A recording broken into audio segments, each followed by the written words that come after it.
Red Devil. Before we get into today's show, I wanted to get your thoughts on where we are as a club at the moment. I've seen quite a lot of people on social media, some saying that the manager should be sacked, others saying that they're not sure about his tactics. I want to get your thoughts. How are you feeling this morning? Obviously, I know that Manchester United lost yesterday against Tottenham, which was a very disappointing result, but I want to get, obviously everyone's slept on it now. The immediate after game reaction has kind of gone. And I want to know how you're feeling. Let me know your thoughts in the comment section. Very interested to see what other Manchester United fans are saying. And we will start the show off there by talking about that.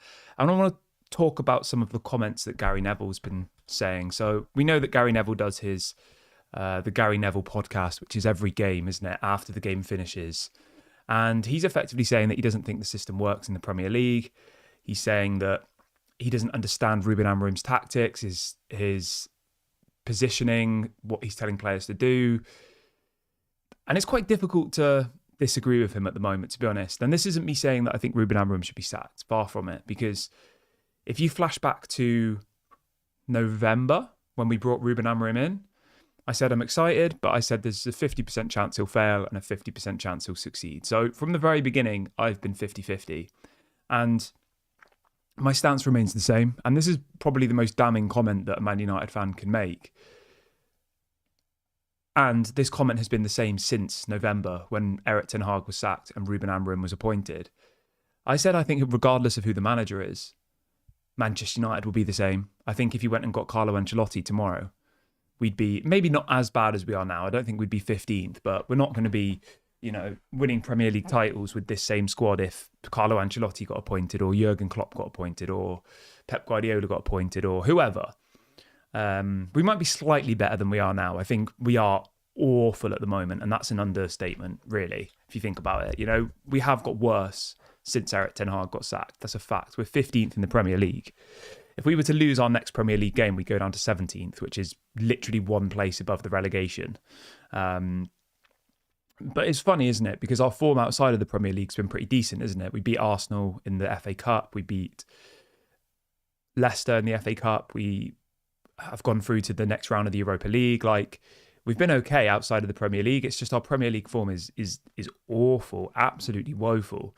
And there's no real sign that it's going to get any better. When you look at the injuries that we've got, when you look at the fact that Mainu's out injured, Ahmad's out for the season, Ugate's out injured, Collier's out injured, Lenny Yoro is, Mason Mount is, Luke Shaw's injured, Eriksen's now injured. We've got, I think, about 10 players who are out injured now from our squad. And our squad was already wafer thin as it was. The fact that we let go of people like Sancho, Anthony, Rashford, Malacia, we didn't replace any of them. And our squad, so our squad is wafer thin. But in relation to Ruben Amorim's position, I still feel the same. I still feel like it's 50-50 as to whether he'll succeed. And that's not me saying that I want him sacked. It's not as simple as that, because I just don't think any manager is going to succeed at Manchester United now, it's a pretty crushing thing to have that realisation. And as I said, I had this realisation this time last year, when everyone was saying sack Erik ten Hag. And I just honestly felt that sacking Erik ten Hag wouldn't make any difference. And if anything, I was wrong. I was wrong, and I'll hold my hands up. I was wrong. Sacking, because I stood firmly that sacking Erik ten Hag wouldn't make any difference, and I kept saying it, and people would say you're wrong, and I'll accept I was wrong. Sacking Erik ten Hag did make a difference. So all of you people out there who were telling me that, why are you backing Erik ten Hag so much?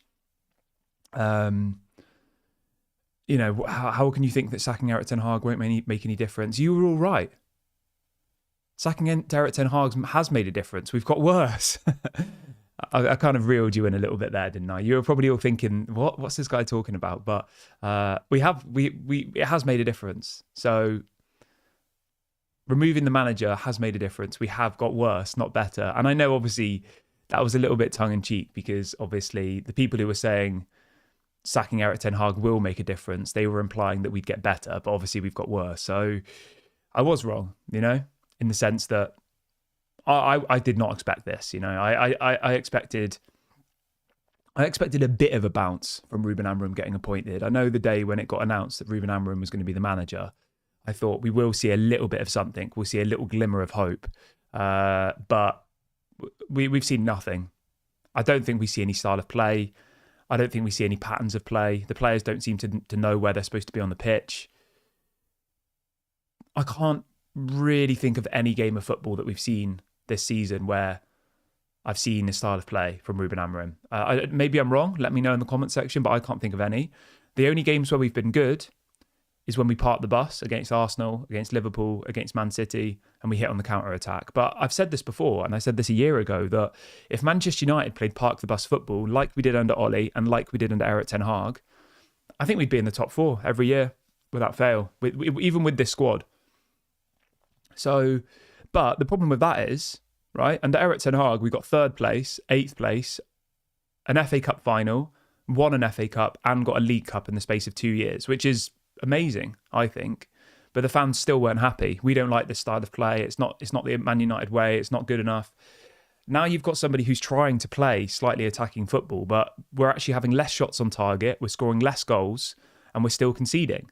Playing a back 5.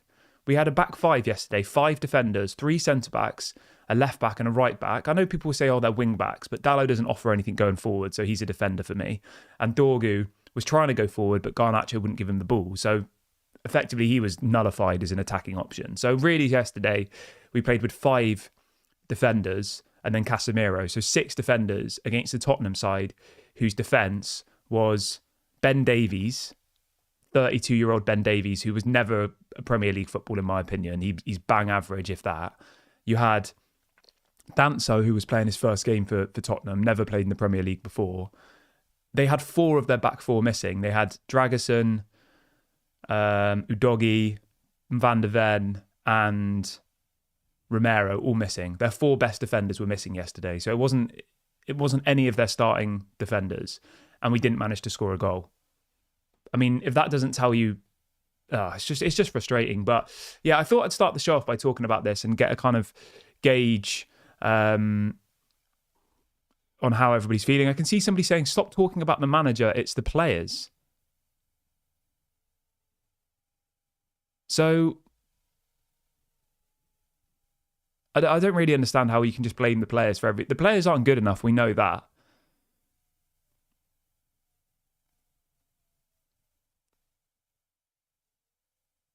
I don't know. Let's see what else people are saying in the chat. Ronnie says we haven't got worse. I think we have got worse. Surely. Al says, I was very confident we were going to lose to Spurs. The only surprise was that we kept it to 1 goal. Yeah, I didn't think we would win yesterday anyway, to be fair.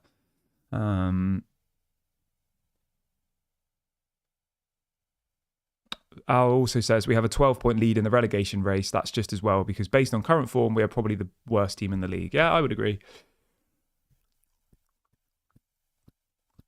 Al says, what is Ruben Amorim supposed to do with a squad not geared to play his system? I mean, you say that, right? If you want to go on that argument.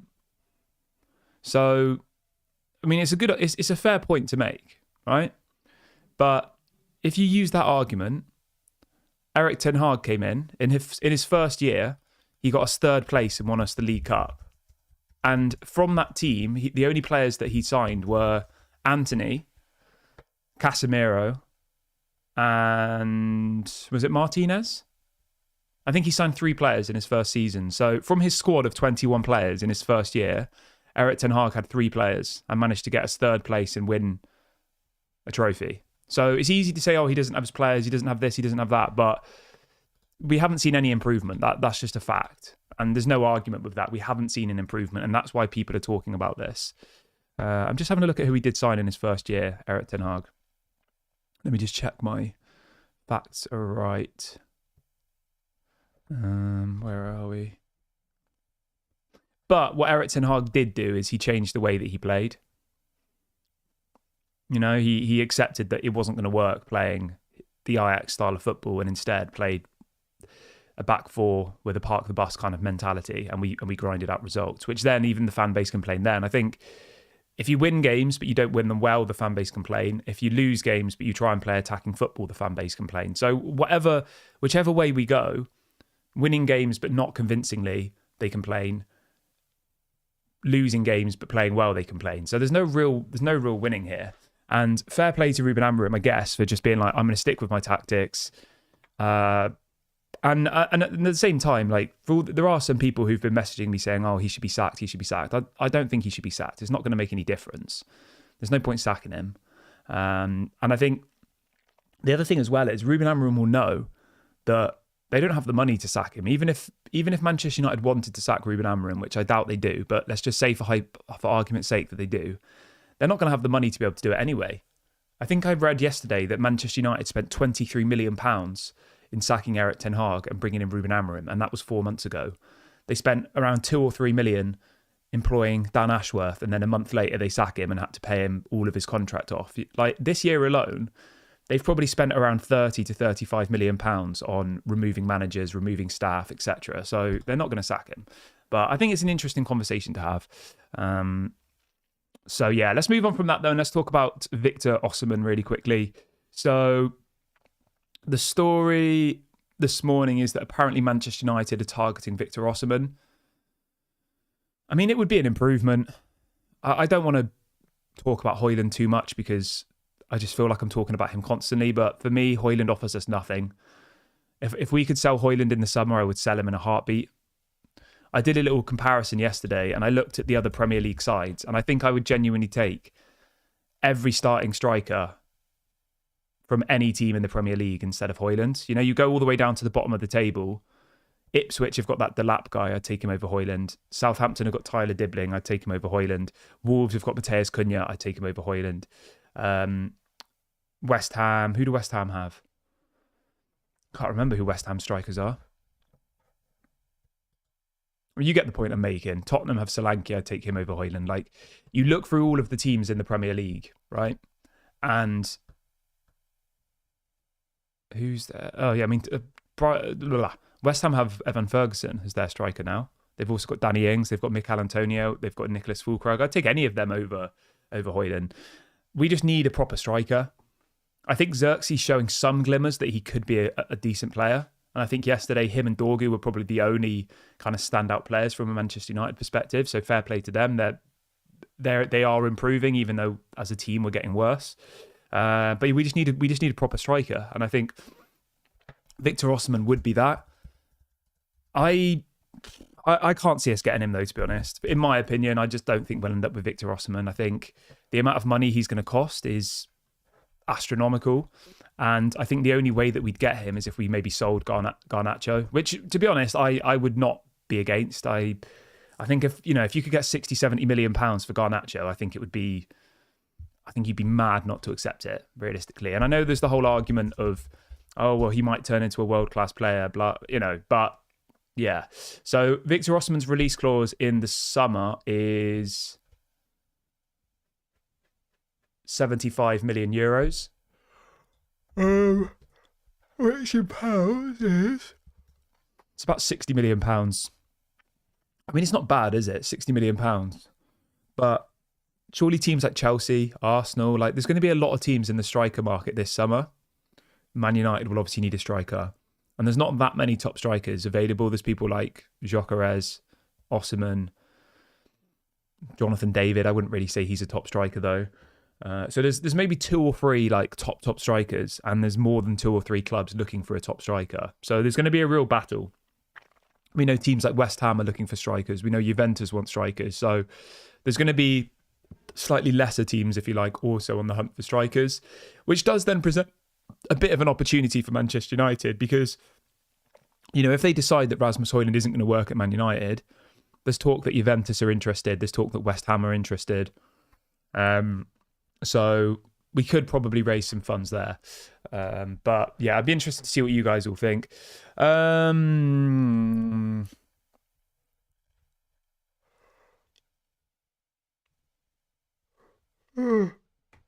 Melchett says, why would Osimhen want to come to Manchester United? I mean, it's a fair point.